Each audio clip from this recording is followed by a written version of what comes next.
d'abord, pour commencer, donc nous sommes deux présentatrices, on va dire aujourd'hui. Donc je suis Cécile Texera, je suis infirmière de santé au travail au sein d'Horizon Santé Travail. Et plus précisément, je suis située sur le centre de Chatou. Et bonjour à tous, donc moi je suis Sarah Texera, donc je suis aussi basée au centre de Chatou en tant qu'infirmière de santé au travail et je participe aussi à ce webinaire avec Cécile. Alors déjà, on voulait vous présenter donc votre service de santé au travail, Horizon Santé Travail. Donc rapidement, Horizon Santé Travail, c'est le fruit d'une fusion depuis déjà 2014 de plusieurs services interentreprises, plutôt représentés dans le nord-ouest parisien, les départements du 92, du 75, du 93 et du 78. Et donc tous ensemble, on essaye en tout cas de répondre aux nouveaux défis de la santé au travail et d'accompagner les entreprises dans le quotidien. Donc notre mission, c'est vraiment d'aider les employeurs à préserver la santé et aussi la sécurité de leurs salariés. Donc on est 200 acteurs en santé au travail pour les entreprises et aussi bien sûr pour les salariés. Dans ces 200 personnes, on a à peu près une soixantaine de médecins du travail, une trentaine d'infirmiers de santé au travail et une équipe de préventeurs, à peu près une trentaine aussi. On a 14 centres fixes et on a également des centres dans les entreprises. Et donc, notre équipe, donc vous avez en fait le médecin du travail qui est vraiment le conseiller privilégié et qui est entouré de son équipe de spécialistes. Et donc, cette équipe, enfin même le médecin du travail ne va pas que assurer le suivi de santé des salariés, il va vous accompagner aussi au quotidien dans vos démarches de santé et de sécurité au travail et il va contribuer à améliorer les conditions de vie et de travail dans l'entreprise.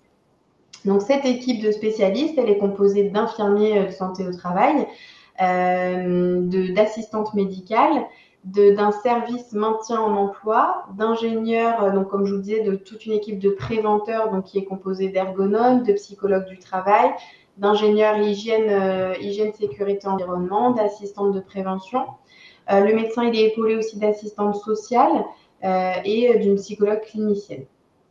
Et donc, vous pouvez bénéficier de leur aide, de chacun de ces spécialistes, dans le cadre de la cotisation. Donc, les services qu'on peut vous proposer, donc c'est des grandes thématiques de prévention. Donc, en termes d'ergonomie, ça peut être des études de poste, l'aménagement des espaces de travail.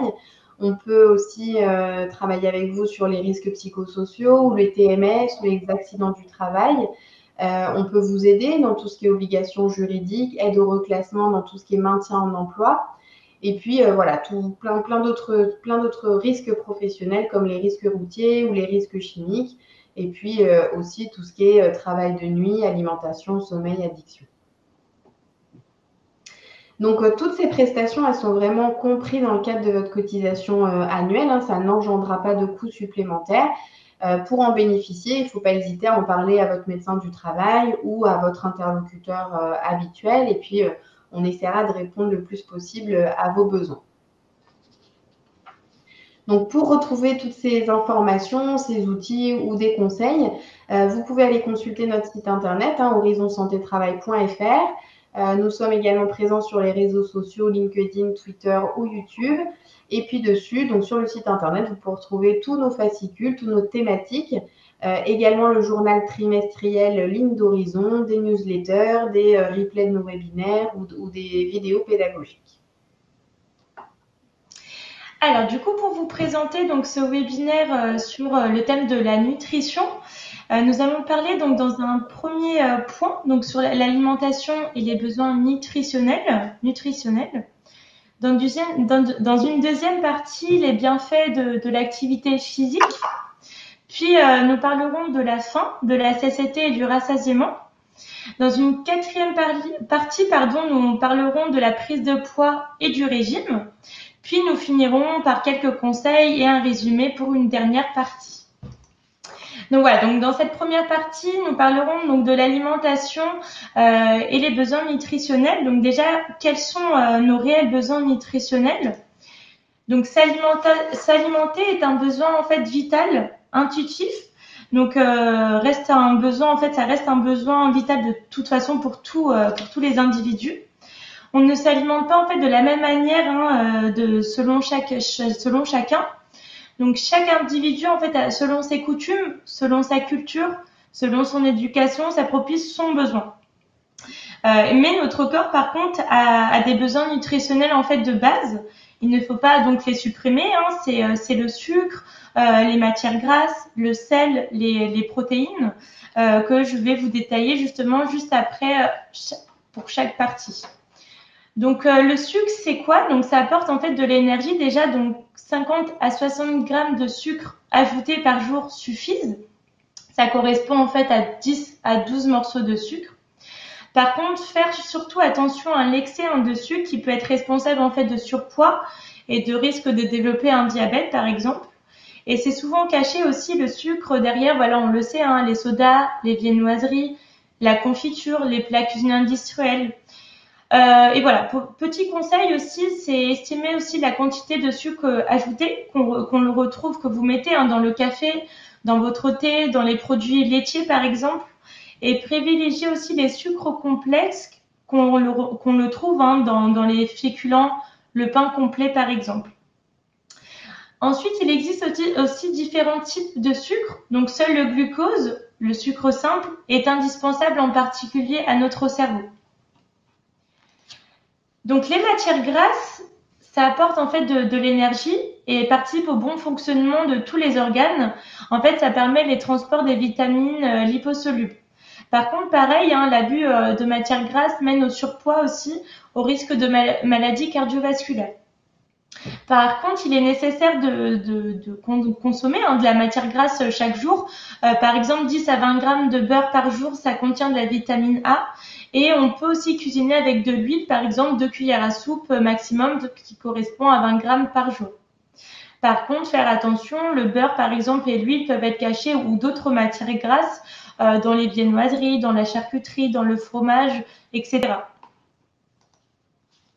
Ensuite, nous avons aussi les protéines, donc le troisième besoin, donc nécessaire à l'entretien de la masse musculaire. Donc ça apporte de l'énergie et sont rassasiantes. Par contre, faire attention, pareil, au régime hyperprotéiné qu'on peut retrouver chez les personnes, par exemple, qui font du sport ou autre, qui peut entraîner une augmentation en fait du taux d'urée dans le sang et provoquer en fait des problèmes cardiaques ou rénaux. On les retrouve en fait les protéines dans les viandes, dans les poissons, dans les œufs, mais aussi dans les céréales légumineuses qu'on associe souvent avec les glucides. Par exemple, voilà, des lentilles avec du riz. Et dans les produits laitiers aussi qu'on peut retrouver les protéines. Le sel maintenant, donc ça aide à la répartition de l'eau dans l'organisme et à la régulation aussi de la pression et du volume sanguin. Donc il est essentiel aussi au bon fonctionnement des muscles, de l'influx nerveux et à celui aussi du cœur. Par contre, tout pareil, l'excès de la consommation de sel peut avoir une influence sur la tension artérielle, donc à terme un risque de développer des maladies cardiovasculaires et aussi peut provoquer de la rétention d'eau. Petite astuce aussi donc pour le sel, donc ne pas saler par exemple l'eau de cuisson, goûter les plats avant de saler ou de ressaler, privilégier les herbes aromatiques, les épices et ne pas mettre de sel à table pour pas être justement tenté à ressaler son plat. Et surtout aussi limiter la charcuterie, les biscuits d'apéritif par exemple, les plats cuisinés qui sont très salés. Il est important aussi de regarder du coup les étiquettes derrière chaque produit qu'on utilise pour voir ce que le produit contient. Régulation des besoins, donc c'est l'organisme en fait qui régule nos besoins. Le corps en fait établit un équilibre entre les besoins et les dépenses. Donc c'est ce qu'on va vous expliquer justement juste après avec l'activité physique. Donc je passe la parole à Cécile. On t'entend pas, Cécile.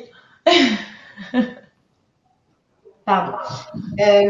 Oui, du coup, ce qu'on entend par dépense, c'est effectivement une activité physique. Donc, les bienfaits de l'activité physique, effectivement, l'activité physique, c'est nécessaire pour maintenir son poids, mais aussi pour entraîner son souffle, garder une tension artérielle correcte et aussi diminuer certaines douleurs, notamment le mal de dos, par exemple. Et c'est vrai que c'est un des meilleurs remèdes, hein. Il y a même des études qui ont été faites chez des patients diabétiques et grâce au sport qui ont pu diminuer, voire totalement des fois arrêter leurs médicaments pour le diabète. Donc ça a vraiment un bienfait sur la prévention aussi de tout ce qui est diabète et maladies cardiovasculaires en général. Hop. Alors, ce qu'on entend souvent, c'est oui, le sport, ok, mais j'ai pas le temps. Faut savoir que dans les recommandations, c'est à peu près 30 minutes d'activité physique par jour, ce qui représente moins de 5% de sa journée. Si on n'a pas de temps à dédier vraiment au sport, il y a quelques petites astuces, on peut l'inclure dans son quotidien. Ça va être notamment sur son temps de trajet entre la maison et le travail. Ça peut être dans les transports, je privilégie les escaliers ou je descends une station de métro ou une station de bus avant pour finir mon trajet à pied. Et puis, il y a aussi les tâches ménagères, hein, comme faire du jardinage ou passer l'aspirateur. Donc, c'est des petits moyens qui permettent de ne pas être sédentaire et donc d'être quand même actif. Ce qu'on entend aussi souvent, c'est oui, mais vraiment, moi, j'aime pas ça, je suis pas motivée pour faire du sport. C'est vrai qu'il faut trouver un petit peu sa routine et son rythme. Et puis, c'est surtout que la motivation, vous allez finir par l'avoir à force de pratiquer. C'est-à-dire que l'action, elle appelle vraiment la motivation. Pour se motiver, on peut essayer de faire un sport collectif ou en tout cas de le pratiquer en groupe. Et puis surtout, je pense que c'est aussi un des points les plus importants, c'est de trouver l'activité qui nous plaît. C'est vrai qu'on entend souvent, je me suis inscrite en salle de sport, mais en fait, j'y vais jamais, j'aime pas ça. Voilà, pour y aller et pour être assidu, il faut vraiment trouver l'activité qui nous plaît. Des fois, on préfère plutôt des activités de plein air, où on peut faire plutôt du sport en musique, si ça nous plaît plus. En tout cas, il faut se dire aussi que vous avez une activité ou un sport qui vous correspond, même si vous avez des restrictions fonctionnelles. Souvent, on entend j'ai mal au dos, on m'a dit qu'il fallait que je fasse de la piscine, mais j'aime pas aller à la piscine. Maintenant, il n'y a pas que la piscine pour le mal de dos. Il faut surtout demander conseil aux professionnels de santé qui vous suivent, hein, que ce soit le médecin ou le kiné. Mais vous avez une pratique qui peut être adaptée en fonction des douleurs ou de vos restrictions. Alors, la faim, la satiété, le rassasiement. Donc c'est cette nouvelle partie. Alors, on va parler déjà de la faim. Donc déjà, ça se manifeste comment? Donc déjà, notre corps, en fait, il a un besoin. Il envoie ce signal qui est la faim, justement. Et il faut savoir, en fait, le reconnaître, hein, ces manifestations de faim. Donc, par exemple, voilà la sensation de vide, de creux au niveau de l'estomac, les gargouillements, les crampes, voire douleurs au niveau de l'estomac. Il peut y avoir aussi l'énervement, les difficultés de concentration, le manque d'énergie. Voilà, toutes ces manifestations qui entraînent la faim et qu'il faut savoir aussi observer ces sensations de faim et de rassasiement. Donc justement, justement la satiété, le rassasiement. Donc c'est quoi? C'est souvent aussi confondu. Donc la satiété, en fait, arrêt de la sensation de faim, mais persistance d'envie de manger. C'est je ressens la faim, en fait, je mange. Si je suis bien attentif, en fait, la satiété arrive au bout de quelques bouchées seulement, et je pourrais m'arrêter à la satiété. Mais c'est justement, je mangerai de petites quantités très fréquemment par jour. On n'arriverait pas à notre faim. Justement, le rassasiement qui arrive juste après, c'est la fin de l'envie de manger, donc la fin du désir. Mais j'ai encore envie de manger, je poursuis du coup mon repas jusqu'au rassasiement. Nous allons parler maintenant de la prise de poids et du régime. Donc voilà, la prise de poids, comment ça marche? Donc déjà, les calories en excédent sont stockées dans les entrepôts. C'est des cellules graisseuses appelées adipocytes. Et ces cellules peuvent augmenter en fait de volume, hypertrophie, ça s'appelle. Si l'entrepôt est plein, en fait, le corps crée de nouveaux adipocytes. Et malheureusement, en fait, ces hormones ne peuvent pas être détruites, enfin ces cellules, pardon, ne peuvent pas être détruites, et c'est la raison pour laquelle il est compliqué de revenir à notre poids d'avant, notre poids normal. Il faut faire surtout attention aussi à l'accumulation de graisse dans les cellules du foie, donc on peut appeler aussi le foie gras, qui est la surconsommation en fait de sucre surtout caché et de gras. Les régimes du coup, je laisse la parole à Cécile. Alors, du coup, on a voulu parler un petit peu des régimes. Donc, quand on dit régime, c'est vraiment, on va être dans le contrôle de l'alimentation. Et en fait, là, on vous a affiché un peu les conseils. Donc, c'est des conseils du plan national nutrition santé que on connaît tous. C'est manger, bouger, manger 5 fruits et légumes par jour, faut diminuer le sucre, le sel, les matières grasses. Et en fait, malgré ces slogans, on n'a pas réussi à faire diminuer le surpoids et l'obésité en France.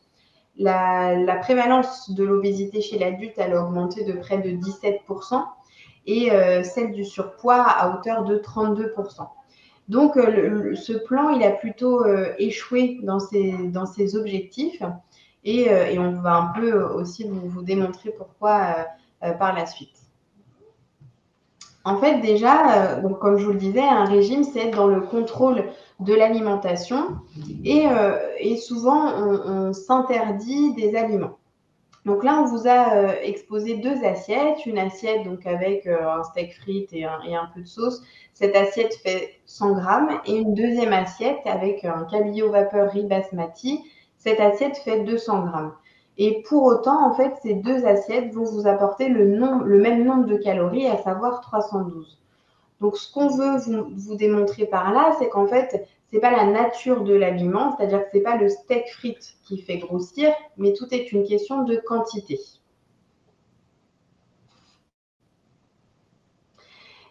Et donc pour ça, en fait, lors d'un régime, on est en fait en restriction cognitive, c'est-à-dire que on a un comportement qui vise en fait, on limite volontairement notre prise alimentaire, dans le but de perdre ou en tout cas de maintenir son poids.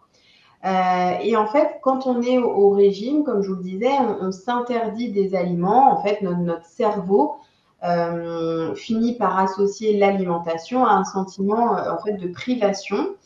Et on a dans notre esprit des aliments dits sains, donc là, par exemple, la pomme, et on a des aliments interdits, comme là, le carré de chocolat. Et en fait, ce sentiment de privation, ça va plutôt, donc le fait de diminuer, en fait, ou de maîtriser en tout cas son alimentation, ça va plutôt induire à une surconsommation. C'est-à-dire que quand je suis dans le contrôle, forcément, à un moment donné, je vais avoir des craquages. Des craquages que je ne vais pas pouvoir contrôler parce que ça peut être des craquages émotionnels. Je ne vais pas bien, j'ai envie d'un carré de chocolat, je suis stressée, j'ai envie de manger telle chose. Et en fait, le fait d'être en restriction, au contraire, ça nous pousse à manger plus, alors que pour maigrir, il faut plutôt manger moins. Donc, par cet exemple, en fait, on veut vous démontrer que, voilà, donc là, je suis dans le contrôle, je suis au régime, sauf que, voilà, j'ai un craquage, j'ai envie d'un carré de chocolat. Sauf que, voilà, mon esprit me dit, mais non, le chocolat, c'est pas bon, donc je vais plutôt me rabattre sur la pomme. Je mange ma pomme et en fait, ça va m'apporter 52 calories. Sauf que, voilà, je suis quand même pas satisfaite, donc je vais manger deux tranches de pain. Ces deux tranches de pain, ça va m'apporter 87 calories. Et puis finalement, voilà, j'ai quand même le carré de chocolat qui me trotte dans la tête. Donc, je vais manger deux petits biscuits. Ça va m'apporter 35 calories. Et puis, de toute façon, je vais finir par le manger. Ce carré de chocolat, je pense que ça parle à tout le monde. Et au final, si j'accumule le nombre de calories entre la pomme, le morceau de pain, les biscuits, le carré de chocolat, j'ai englouti au final 211 calories, soit l'équivalent de 5 carrés et demi de chocolat. Alors qu'au final, si j'avais mangé que dès le départ, en fait, mon carré de chocolat ou même deux carrés de chocolat, eh ben, j'aurais été à beaucoup moins d'apport en calories. Donc, ce qu'on veut vous démontrer avec les régimes, c'est que justement, que d'être dans le contrôle, en fait, c'est plutôt une erreur. Donc, la restriction cognitive, voilà, c'est ça, c'est un peu un cercle vicieux. C'est-à-dire que j'ai une envie, qui va entraîner la compulsion. Donc, je vais manger mon aliment et puis après, je vais être plutôt dans la culpabilité. J'ai échoué, c'est nul, j'ai mangé, j'ai craqué. Et puis, ça entraîne une mauvaise estime de soi, je vais jamais perdre du poids, etc. Et puis, le fait d'avoir une mauvaise estime de soi, bah, ça va relancer des envies et ainsi de suite. Et on tourne en fait en rond. Donc, on souhaite vous parler d'une nouvelle façon de manger, on va dire ça, une façon un peu plus naturelle. Ça s'appelle l'alimentation intuitive et c'est docteur Karine Gravel, qui est donc docteur en nutrition québécoise et du coup qui est un peu à l'origine de ce phénomène. Donc en fait, elle dit que cette nouvelle façon de manger, il y a 10 principes. Donc, vous les voyez affichés à l'écran. Donc, pour en citer quelques-uns, c'est que justement, elle est plutôt dans le rejet des régimes, dans l'idée de plutôt faire la paix avec les aliments, d'arrêter de catégoriser les aliments, c'est un peu tout ce qu'on vous a dit, hein, les sains, les pas sains, voilà, de ressentir à nouveau les bienfaits d'une activité physique. Et puis, comme Sarah vous l'expliquait, ces notions de rassasiement, de satiété et de un peu plus considérer ces sensations. Et puis, voilà, d'honorer quand même sa faim. Donc, c'est vraiment une approche positive qui est plutôt bienveillante envers son corps, hein. Elle, ce qu'elle dit, c'est aussi qu'il faut respecter son corps, peu importe son poids, et d'essayer d'établir, ou en tout cas de rétablir une relation de confiance avec l'alimentation. Alors, quelques conseils justement aussi pour l'alimentation. Donc souvent on entend hein, je manque de temps pour cuisiner. Il faut aussi réviser donc ses priorités, à savoir qu'en consacrant 60 minutes par jour à la confection des 3 repas, cela représente en fait 4,2% de son temps par semaine. Donc voilà, il faut reprendre ce goût de vouloir cuisiner. Ensuite, donc se centrer sur son image corporelle et ne pas trop considérer le poids affiché de votre obèse personne. Donc se percevoir de façon positive à tous les poids, c'est important. Il y a aussi observé donc ces sensations de faim, de rassasiement. Donc c'est ce qu'on a vu et ce sont 2 indicateurs donc qui sont fiables et surtout gratuits que je vous invite à prendre en considération. Donc en fait voilà, pour éviter justement de peser hein, ces aliments, de bien prendre en compte donc ces sensations. Faire une pause au milieu du repas, donc ça permet de s'interroger aussi sur ces sensations. Donc voilà, ai-je encore faim? Suis-je rassasiée pour savoir est-ce que voilà je finis de manger, j'ai fini de manger, est-ce que j'ai encore faim pour voir si je continue ou pas mon repas. Garder la convivialité aussi et rétablir ces sensations sensorielles et gustatives. Donc le plaisir épicurien. Donc voilà, faites-vous confiance surtout et visez pas la perfection. Alors, quelques conseils aussi sur le sommeil, donc focus sur le sommeil, parce que c'est lié à notre alimentation aussi. Donc, dormir, en fait, est indispensable au contrôle de la glycémie, de l'appétit et plus généralement aussi du poids. Il est nécessaire à notre physique et à notre mental. Donc, le sommeil, en fait, permet la production d'une hormone, je vais y arriver, donc la leptine, qui fait en fait disparaître la sensation de faim. Donc, si la durée de l'éveil est allongée, forcément, le temps disponible pour manger est augmenté parce qu'il n'y a justement pas cette production d'hormones, de cette hormone, la leptine, qui permet en fait de faire disparaître la faim.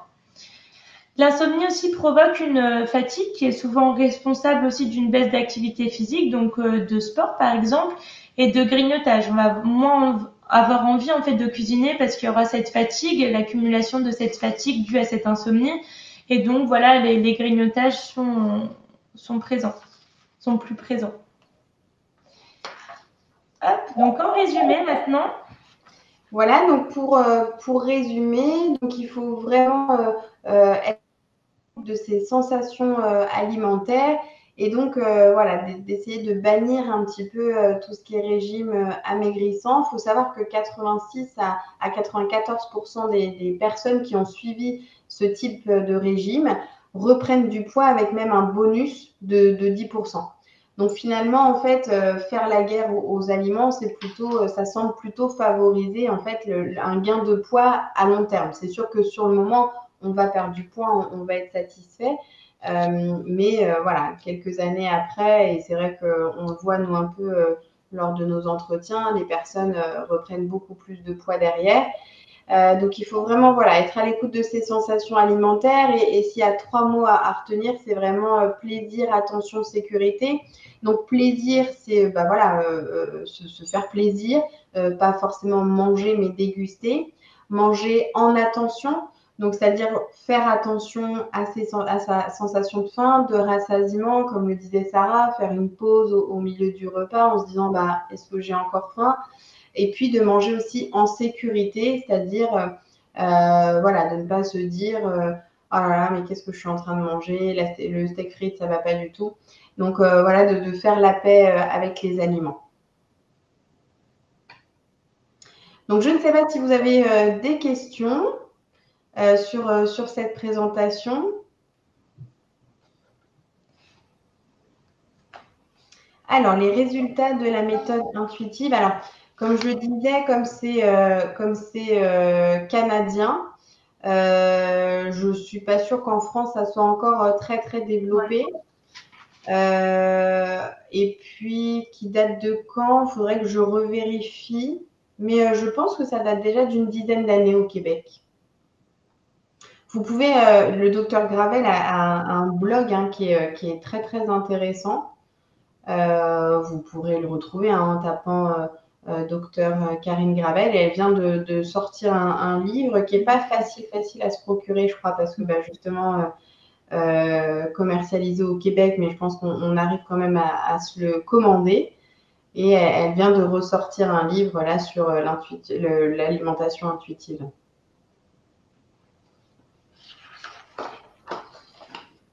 Donc n'hésitez pas si vous avez d'autres questions. Très jolie phrase, oui, faire la paix avec les aliments. De toute façon, si le thème là, de l'alimentation intuitive vous plaît aussi, le groupe donc Hygiène de vie a réalisé un flyer spécial sur l'alimentation intuitive qui est disponible sur le site internet.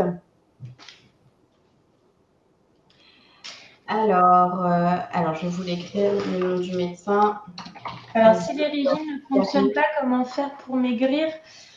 Alors, faire attention déjà, comme on disait, à la satiété, le rassasiement, déjà s'écouter quand vous mangez et surtout diminuer les quantités que vous faites pour chaque repas.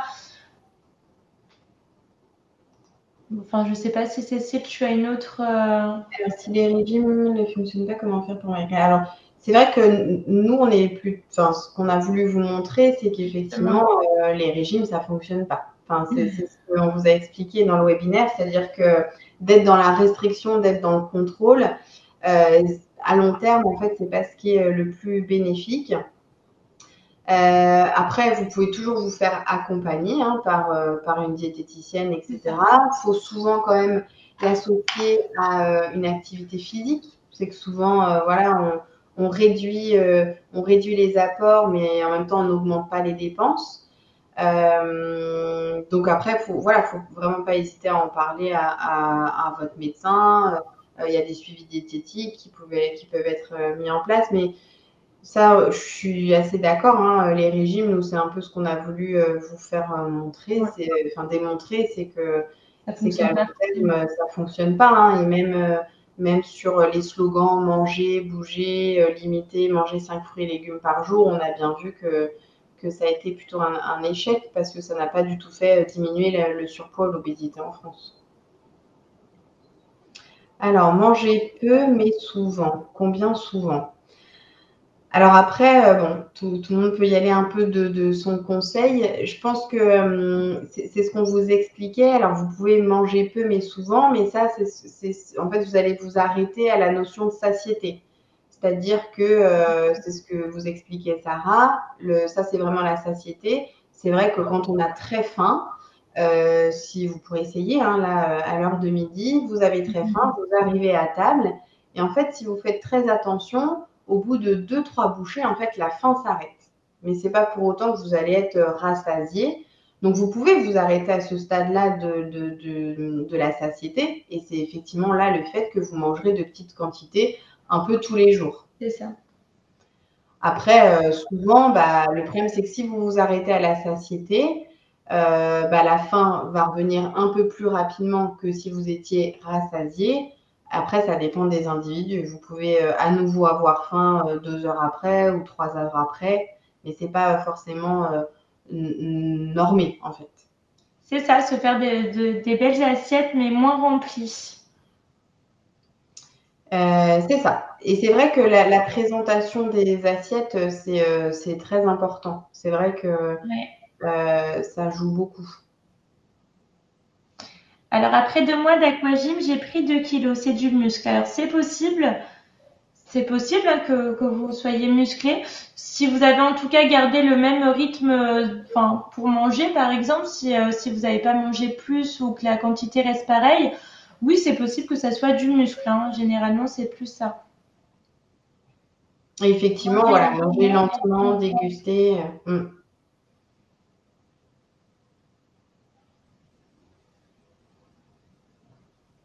Boire beaucoup aussi, effectivement, c'est important. On l'a pas évoqué, mais c'est important. Donc de l'eau, bien sûr. Boire beaucoup d'eau. Parce que des fois, on entend aussi, mais je n'aime pas l'eau. Donc voilà, on évite quand même les sodas et l'alcool, hein, qui sont très, très sucrés. Ça, c'est vrai que c'est quelque chose qu'on a revu aussi, les prises de poids pendant le confinement. Donc ça a été lié effectivement aux dépenses. Hein. Voilà, on a moins fait de trajet maison-travail. On avait plus accès aussi au placard. Hein. C'est ce que disait Sarah. Plus on reste éveillé, devant son canapé, sur son canapé le soir, plus on aura envie d'aller, on sera tenté d'aller ouvrir le placard et d'avoir accès. Ça a été la problématique aussi pendant le télétravail. Et puis, c'est les restrictions un peu géographiques qu'on avait. On n'avait pas le droit de dépasser 1 kilomètre de chez soi, etc. Donc, tout ça a joué. Et puis, il y a aussi la prise d'alcool ou de soda, qui sont quand même des boissons très sucrées et qui ont joué à la prise de poids aussi pendant le confinement. Oui, voilà, exactement. Il y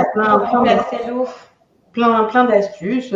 Boire beaucoup, voilà, ça peut être du thé, donc bon, éviter d'en prendre trop tard le soir pour le sommeil. Mais oui, ça peut être des tisanes chaudes, froides. Des petites astuces que chacun peut approprier. Son taux de leptine. Ah, pardon, c'est moi qui ai appuyé. Alors, comment augmenter son taux de leptine en se faisant des bonnes nuits de sommeil. Donc, effectivement, de respecter un peu. Alors, si on devait donner un peu une norme sur le sommeil, un individu a globalement besoin de 6 à 8 heures de sommeil. Après, il y a évidemment des petits dormeurs, des gros dormeurs. En tout cas, voilà, c'est à peu près ce quota horaire par nuit qu'il faut. Et puis de respecter un petit peu des horaires et de coucher régulières. Et c'est vrai qu'on le voit aussi sur des métiers où les gens travaillent de nuit ou travaillent en horaire décalé, où effectivement les heures de repas peuvent un peu être décalées, parce que bon, c'est vrai que ça, on ne vous l'a pas dit, mais il y a quand même globalement des horaires de repas régulières à avoir. Hein, ça aide aussi. C'est sûr que si vous mangez le repas du midi à 15 heures, forcément après le soir, vous allez manger un peu plus tard à 22 heures. Et là, on accumule un petit peu plus.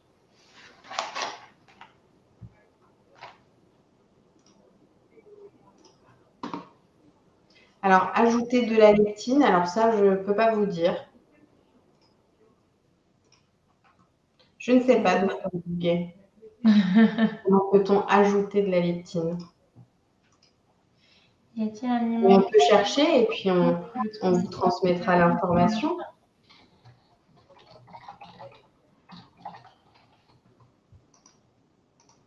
Je pense qu'il doit y avoir des substituts, peut-être. Oui. En tout cas, je ne connais pas non plus. Y a-t-il un aliment champion pour le transit? Moi, la pomme, ça ne marche pas. Après, c'est propre aussi à chacun, je pense, mais c'est vrai que les légumes, peut-être, les légumes, c'est pour le transit, c'est pas mal. Je connais pas un aliment Ah bah spécial.